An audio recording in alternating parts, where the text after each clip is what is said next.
अस्सलामुअलैकुम दोस्तों, आप देख रहे हैं यूट्यूब चैनल और मैं हूं अंसर सियाल। दोस्तों, इससे पहले कि मैं आपको मोहसिन बेग की वीडियो दिखाऊं और तारिक मतीन साहब ने अपने भाई के हवाले से क्या कहा है, वो आपको उनकी जो प्रेस रिलीज़ का एक छोटा सा हिस्सा है वो आपको दिखाऊं, या फिर बात हो मतीउल्लाह जान और मांगट साहब के क्लिप पे।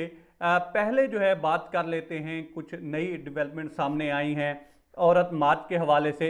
इस पे थोड़ी सी बात कर लेते हैं और फिर चलते हैं बाकी सहावत वाले हिस्से की तरफ, क्योंकि आज का जो दिन था वो पाकिस्तान की सहाफत के अतबार से काफ़ी इवेंटफुल था। दोस्तों, आपको याद होगा कि अभी एक दिन या दो दिन पहले वजारत मजहबी अमूर ने एक लेटर लिखा है कि जनाब इमरान खान साहब जो हैं ये औरत मार्च के ऊपर पाबंदी लगाएं। उस लेटर के बाद कुछ जो हलके हैं उनकी तरफ से रद्द अमल आया है और इस रद्द अमल में शामिल हैं हिना परवेज़ भट्ट साहबा, और उन्होंने जो है ये अपना कंसर्न शो किया है, करारदाद जो है वो पेश की है कि जनाब हमें इसके ऊपर तशवीश है। अब सवाल ये पैदा होता है कि उन नारों पे तो इनको कोई तशवीश नहीं है जिसमें लिखा हुआ होता है कि लो बैठ गई, आप इसके अलावा जो है अपना खाना खुद गर्म कर लो, और इस तरह के बेसरोपा काफ़ी जो हैं ड्रामे होते हैं उसमें। उस पे इनको कोई एतराज़ नहीं है। हाँ, इस पे एतराज़ है कि इसके ऊपर पाबंदी नहीं लगनी चाहिए।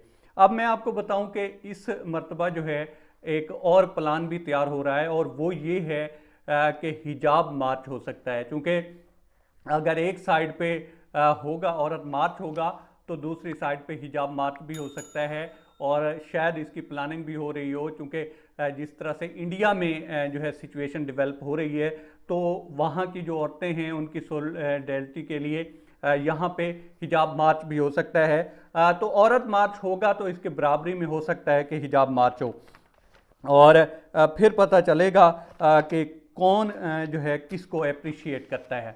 अब आ जाते हैं दोस्तों दूसरे हिस्से की तरफ, और आज मोहसिन बेग साहब की जो है पेशी थी, हेयरिंग थी, और उसने जो कुछ किया FIA वालों के साथ वो तो दोस्तों आप सबको याद है।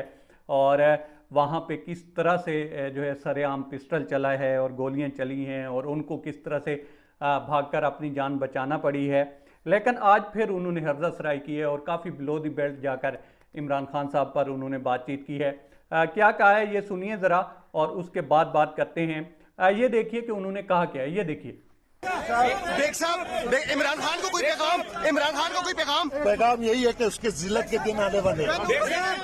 मैंने चाहा जिस हवालात में मैं हूँ उसमें ये गलीज आदमी PM जी तो दोस्तों, अच्छा, इस गुफ्तगू के बाद कोई मुझे समझा दे कि ये बंदा जो है किस तरह से या किस बेस पे सहाफ़ी कहलाता है, और सहाफ़ी क्या इस तरह के होते हैं कि आप इदारों पे भी पिस्टल तान लें, और उसके बाद जो मुल्क के वज़ीर आज़म हैं उनके बारे में भी इस तरह की बिलो द बेल्ट और घटिया किस्म की बात करें और गुफ्तगू करें, और फिर आप सहाफ़त कार्ड भी खेलने की कोशिश करें और विक्टिम भी बने और कहें कि जनाब दुनिया में जितना भी जुल्म हो रहा है वो सिर्फ मेरे साथ ही हो रहा है और किसी के साथ नहीं हो रहा।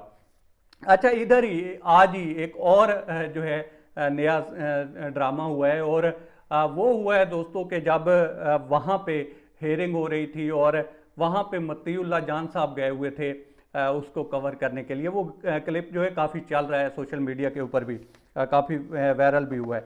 वहाँ पे उनकी जो है मांगट साहब से गुफ्तगू हुई है, और मुझे लगता ये है कि मांगट साहब को कोई इनसे पर्सनल ग्रज थी, क्योंकि पहले जो है वो कुछ और बात करते रहे हैं, और जब वो अकेले हुए हैं दोनों, मतीउल्लाह जान और मांगट साहब, और उन्होंने फिर भरकस निकाल दिया है मतीउल्लाह जान का। और जो वहाँ पे दोस्तों उन्होंने गुफ्तगू की है, तो वो इस तरह का प्लेटफॉर्म है और फैमिलियाँ भी देखती हैं, तो मैं यहाँ पे वो आपको आवाज़ तो नहीं सुना सकता, लेकिन आप देख रहे होंगे कि वहाँ पे दोस्तों इस तरह की बातें हुई हैं कि 14 तबक रोशन कर दिए हैं मांगट ने उसके मतीउल्लाह जान के, और उसमें चूँकि वो लाइव थे तो उस वक्त वो जान भी नहीं छुड़वा सकते थे, लेकिन काफ़ी जो है मुंह मारी हुई है। और ये सच पूछें तो एक ऐसा फेज़ है हमारी सहाफ़त का कि यहाँ पे कोई भी कुछ भी कहे कि जनाब हम इतने ज़िम्मेदार हैं और ये है, लेकिन ये बात तो सच है दोस्तों कि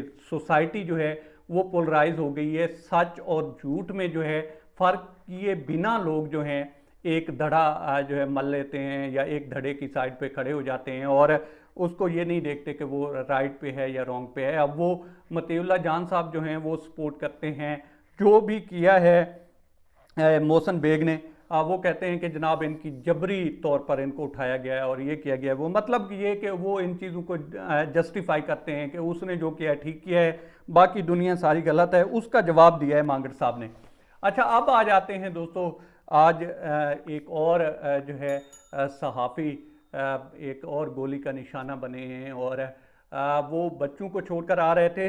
अत्तर मतीन साहब जो कि तारिक मतीन साहब के भाई हैं और बंदे जो हैं वो बताया ये जाता है कि काफ़ी दिलेर और काफ़ी बहादुर किस्म के बंदे थे। वो जब वापस आए हैं दोस्तों अपने बच्चों को छोड़कर, तो रास्ते में वहाँ पे जो है मोबाइल स्नैचिंग और इस तरह से मुसाफिरों को लूटा जा रहा था।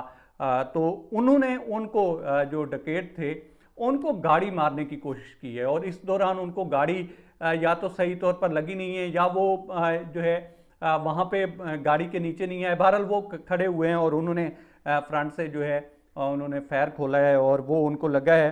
उसके बाद जो तारिक मतीन साहब हैं उन्होंने गुफ्तगू की है। उन्होंने क्या कहा है ये सुनिए और फिर बात करते हैं। ये सुनिए कि वो कहते क्या हैं।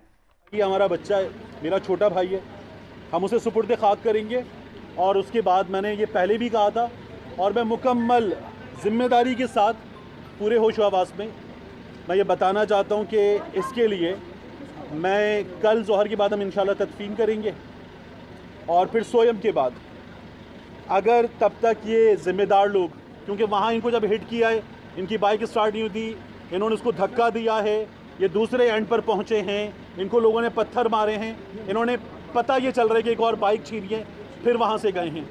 सोयम तक अगर ये लोग जो वहाँ पर ज़िम्मेदार हैं, पुलिस जो करती है करे, गिरफ़्तार नहीं करेंगे तो मैं मुतल्लिका थाने के सामने जाकर धरना दूंगा, मैं वहाँ ख़ुद को आग लगा लूँगा या मैं इनको आग लगा दूंगा। मुझे इसके अलावा कुछ बात नहीं करनी। मेरे कोई दोस्त मेरा साथ देते हैं जी। तो दोस्तों अब जिस तरह से वो कह रहे हैं होप्स हो कि उनको इंसाफ मिले, वरना अगर इस तरह की सिचुएशन पैदा होती है कि वो कहते हैं कि या तो मैं खुद को आग लगा लूँगा या इनको लगा दूंगा, साफ ज़ाहिर है वो जज्बात में भी हैं और ऐसे मौक़ों पे इंसान आ भी जाता है। एक शख्स का भाई चला गया है और वो कहते हैं कि जनाब यहाँ पे जिस तरह से जो कानून नाफिज करने वाले इदारे हैं उनका गढ़ है और उन्होंने कोई एक्शन नहीं लिया और यहाँ पे इस तरह से हो गया है, तो मुझे इंसाफ चाहिए और इंसाफ मिलना भी चाहिए। बहरहाल एक इंसान की ज़िंदगी चली गई है, तो अब वो तो भरपाई हो नहीं सकती। इंसाफ की ही उम्मीद की जा सकती है कि होप्स हो उनको मिले। अब तक इतना ही। आप दोस्तों से रिक्वेस्ट है कि आप हमारे चैनल का विजिट करें और अगर आपको हमारे चैनल का कंटेंट पसंद आए तो इसे सब्सक्राइब करें। ताउन के लिए